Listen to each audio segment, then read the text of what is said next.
Vous écoutez Un pasteur vous répond, le podcast de Florent Varac, qui vous aide à mieux comprendre la Bible, une question à la fois.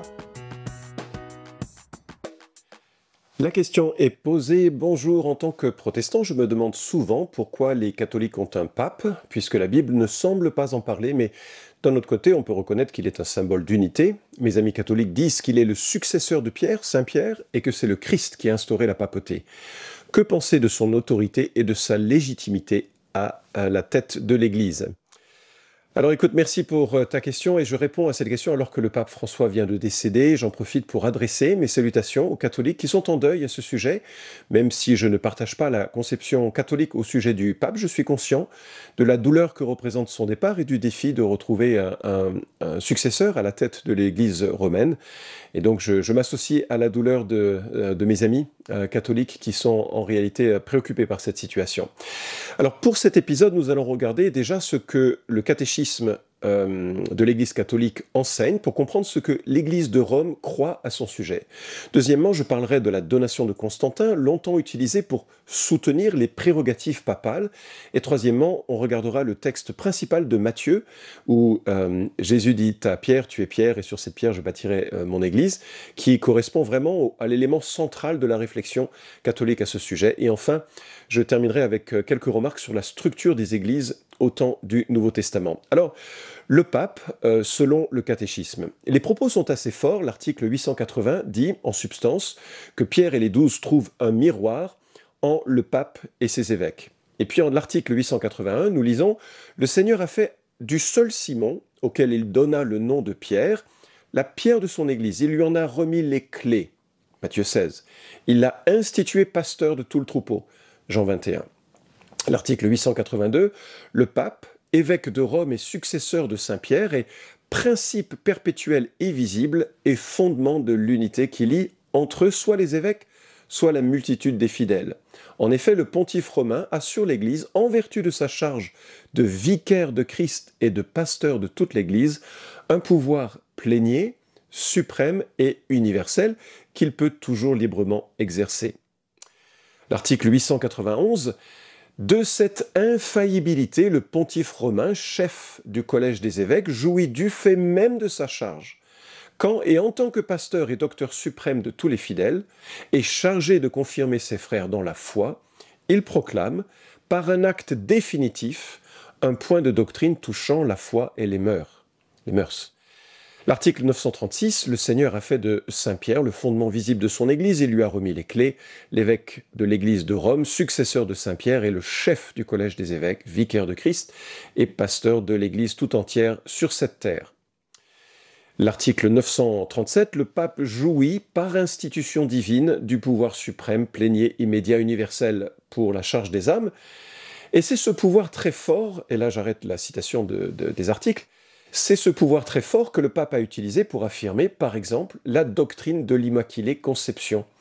Pour cette doctrine, issue de l'infaillibilité papale, que nous venons de lire, Marie est déclarée née sans être affectée du péché originel d'Adam et Ève, et qu'elle est donc conçue sans péché. Le dogme a été promulgué le 8 décembre 1854 par le pape Pie IX.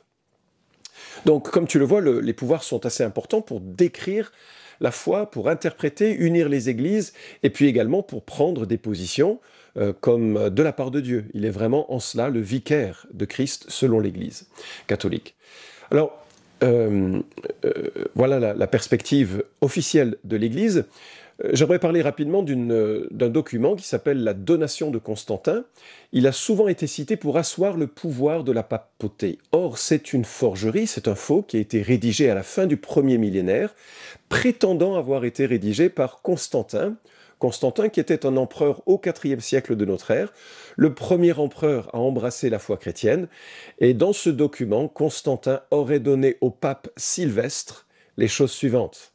Une donation spirituelle, Constantin reconnaît la primauté de l'évêque de Rome, le pape, sur les 4 patriarcats orientaux, Antioche, Alexandrie, Constantinople et Jérusalem, et sur toutes les églises du monde chrétien. Une donation également temporelle, Constantin céderait au pape le palais de Latran à Rome, la ville de Rome elle-même, les provinces d'Italie et tout l'Occident, les insignes impériaux, couronnes, sceptres, manteaux pourpres, le droit pour le pape de porter une tiare, c'est-à-dire une couronne. Bon, c'est gros ça. Pendant des siècles, ce texte a justifié les prétentions politiques, spirituelles et militaires de la papauté, mais au XVe siècle, Laurent Valla, un humaniste italien, on aurait démontré la fausseté. Et donc, tout le support, en quelque sorte, théorique de la papauté dans son régime et son autorité sur des territoires, en a pris un coup quand même.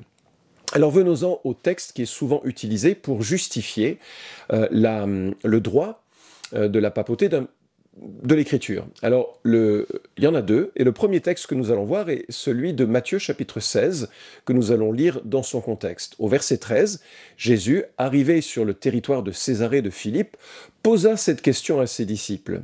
« Au dire des gens, qui suis-je, moi, le Fils de l'homme » Ils répondirent, « Les uns disent Jean-Baptiste, d'autres Élie, d'autres Jérémie ou l'un des prophètes. » « Mais vous, leur dit-il, qui dites-vous que je suis » Simon-Pierre répondit, « Tu es le Christ, le Fils du Dieu vivant. » Jésus reprit la parole et lui dit, « Tu es heureux, Simon, fils de Jonas, car ce ne sont pas la chair et le sang qui t'ont révélé cela, mais mon Père qui est dans les cieux.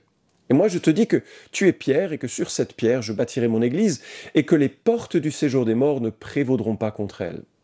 Je te donnerai les clés du royaume des cieux.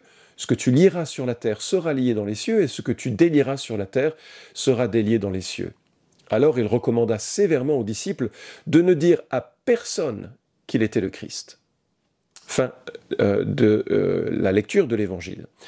Au centre de ce récit, vous avez Pierre qui comprend correctement qui est Jésus. « Tu es le Christ, le Fils du Dieu vivant. » Et Jésus réplique avec cette phrase devenue célèbre, « Sur cette pierre, je bâtirai mon église. » Le catholicisme comprend et défend que Jésus dit qu'il bâtirait son église sur l'apôtre Pierre. Est-ce une lecture légitime ? Aucunement. Le texte grec d'ailleurs nous donne une clé facile à saisir car il emploie deux mots différents. Pétros, caillou, pierre, et Pétra, rocher ou roc. En sorte qu'on pourrait mieux dire « Et moi je te dis que tu es Pierre, Pétros », c'est vraiment un caillou et le nom propre, et que sur ce rocher, Pétra, en grec, je construirai mon église. Alors, Pierre n'est qu'un caillou. En réalité, c'est très intéressant ce contraste. Pierre n'est qu'un caillou. Comme lui, nous sommes des pierres vivantes. Ce sera d'ailleurs son illustration dans sa lettre. Toute l'Église forme des pierres vivantes. Nous formons ensemble le temple de Dieu. Mais nous sommes bien pauvres et limités. Mais ce que Pierre vient de dire au sujet de Jésus, c'est roc solide.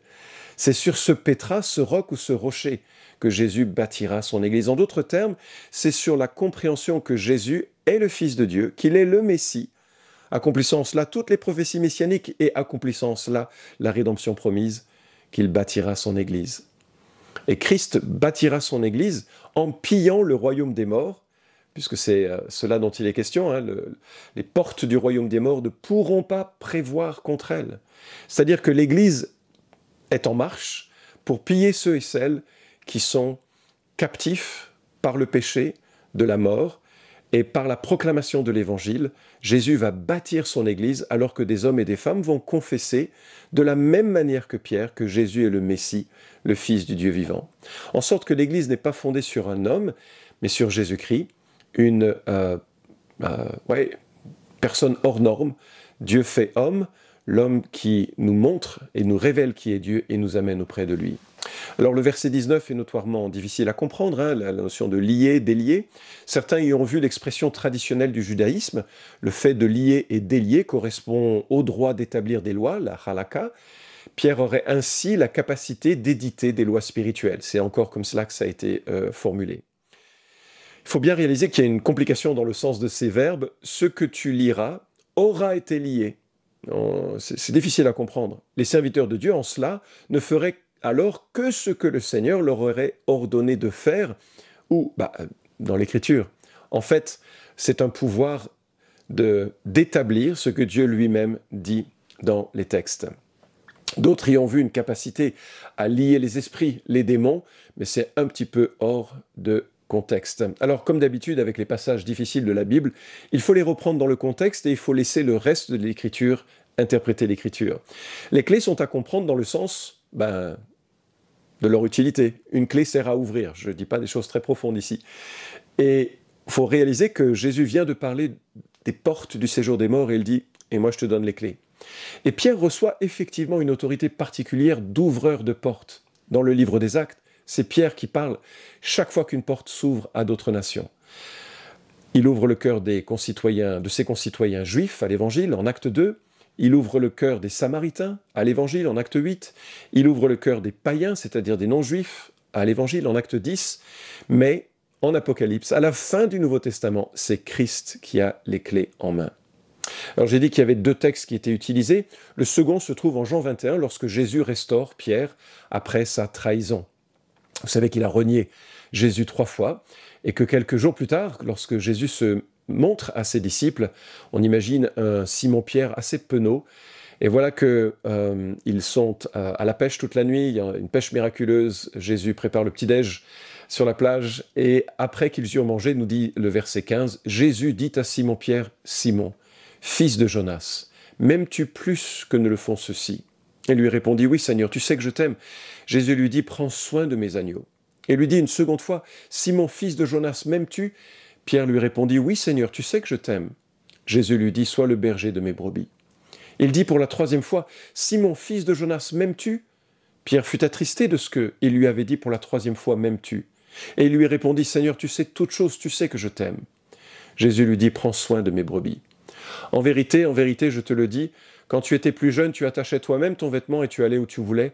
Mais quand tu seras vieux, tu étendras tes mains et un autre te l'attachera et te mènera où tu ne voudras pas. Il dit cela pour indiquer par quelle mort Pierre glorifierait Dieu. Après avoir ainsi parlé, il lui dit « Suis-moi ». Donc Jésus restaure ici Pierre et c'est clair qu'il a un rôle déterminant. Mais comme je l'ai souligné, c'est lui qui va prendre l'évangile et l'étendre progressivement aux païens, actes 2, 8 et 10, et après cela, ce sera l'apôtre Paul qui mènera l'évangile jusqu'à Rome. Et comme tu le vois, il n'y a pas dans ce texte d'instruction pour remplacer Pierre dans sa fonction. En réalité, la Nouvelle Jérusalem, du paradis, a 12 fondements avec le nom des 12 apôtres.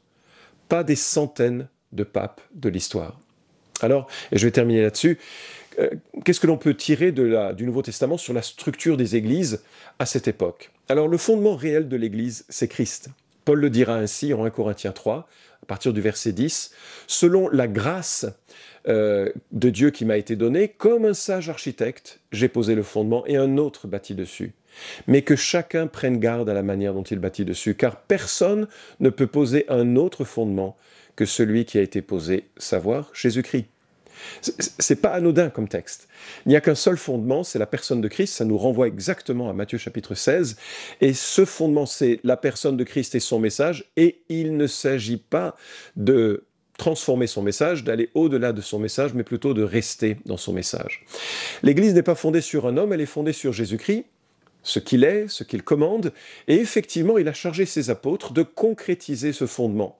Paul le dit ainsi aux Éphésiens, vous avez été édifiés sur le fondement des apôtres et des prophètes, Jésus-Christ lui-même étant la pierre de l'angle. Et Christ, la pierre de l'angle qui donne la mesure de toute chose, la référence ultime dont le Nouveau Testament est l'objet de la révélation, lui est la pierre de l'angle, les apôtres et les prophètes ont fondé ce que est lancé en sorte que l'Église est aujourd'hui le 2025e étage sur ce fondement. On ne peut pas changer le fondement ni l'étendre. Alors il y a un argument de taille à tout ceci, et je n'ai pas le temps de passer en revue l'ensemble des arguments, mais à la fin du 1er siècle, Jésus donne une révélation à Jean. Et cette révélation, c'est le livre de l'Apocalypse. Voici la dédicace de ce livre. Jean, aux 7 églises qui sont en Asie, que la grâce et la paix vous soient données de la part de celui qui est, qui était et qui vient, de la part des 7 esprits qui sont devant son trône, et de la part de Jésus-Christ, le témoin fidèle, le premier-né d'entre les morts, le souverain des rois de la terre. C'est Apocalypse, chapitre 1, versets 4 à 5. C'est super intéressant.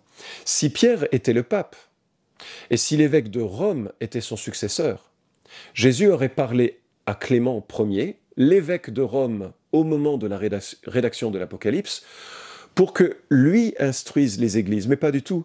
Jésus envoie sa révélation à Jean pour qu'il l'envoie directement aux 7 églises. Et ces 7 églises ont chacune des forces et des faiblesses, des failles et des atouts. Et chaque fois, Christ en appelle à la vigilance des responsables, probablement symbolisée par l'ange, l'envoyé de chaque église, et les chrétiens eux-mêmes, parce que Jésus conclut chacune de ces 7 lettres, au chapitre 2 et 3, par un appel individuel. Que celui qui a des oreilles écoute ce que l'Esprit dit aux églises. Voilà le défi qui est laissé en réalité. Et c'est le défi de toutes les églises. Chaque personne, chaque église est directement responsable de son obéissance à Christ.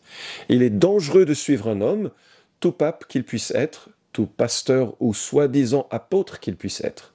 La papauté a commis dans l'histoire des actes qui demeurent des taches sur la chrétienté. Des pasteurs ont commis des actes ignobles qui sont des taches à la chrétienté. Il n'y a pas d'institution divine dans cette autorité d'un homme.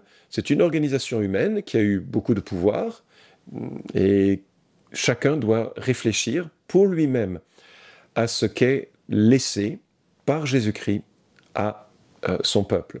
L'encouragement que je pourrais laisser, que l'on soit protestant ou que l'on soit catholique, c'est de lire le Nouveau Testament dans son entièreté, pas simplement quelques versets pris hors contexte, mais de lire le Nouveau Testament en disant avec un cœur ouvert, Seigneur, tu dis dans ce passage que celui qui a les oreilles écoute.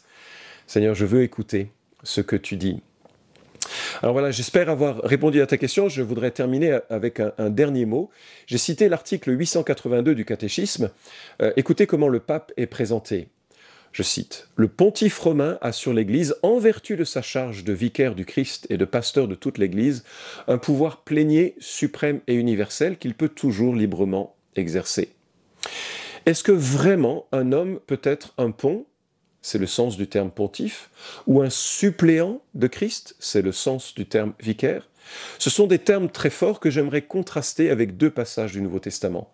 De la bouche de Jésus, Jean chapitre 14, versets 6 à 7 dit « Jésus dit, moi je suis le chemin, la vérité et la vie. Nul ne vient au Père que par moi. Si vous me connaissiez, vous connaîtriez aussi mon Père, et dès maintenant vous le connaissez, vous l'avez vu. » De la plume de Paul, 1 Timothée 2, 5 à 7, « Car il y a un seul Dieu et aussi un seul médiateur entre Dieu et les hommes, le Christ Jésus homme, qui s'est donné lui-même en rançon pour tous. C'est le témoignage rendu en temps voulu, pour lequel j'ai été moi-même établi prédicateur et apôtre. Je dis la vérité, je ne mens pas. Docteur des païens dans la foi et la vérité. » Alors voilà, j'espère profondément que ta confiance n'est pas dans la médiation ou les mérites d'un homme, mais uniquement dans l'autorité et la médiation suffisante, pleine et entière d'un Christ qui a tout donné. Par son sacrifice achevé, tout est accompli pour que nous soyons pardonnés de nos péchés, que nous recevions par la foi, dans une expression de repentance et de confiance, le pardon qui vient d'une rédemption acquise à grand prix pour nous. Cet épisode vous a édifié ? Alors merci de le liker ou de le partager pour que d'autres puissent en profiter. Pensez aussi à vous abonner à la chaîne d'Un Pasteur vous répond pour ne manquer aucun des prochains épisodes. Enfin, si vous avez une question à poser à Florent Varac, écrivez-lui directement sur contact@toutpoursagloire.com.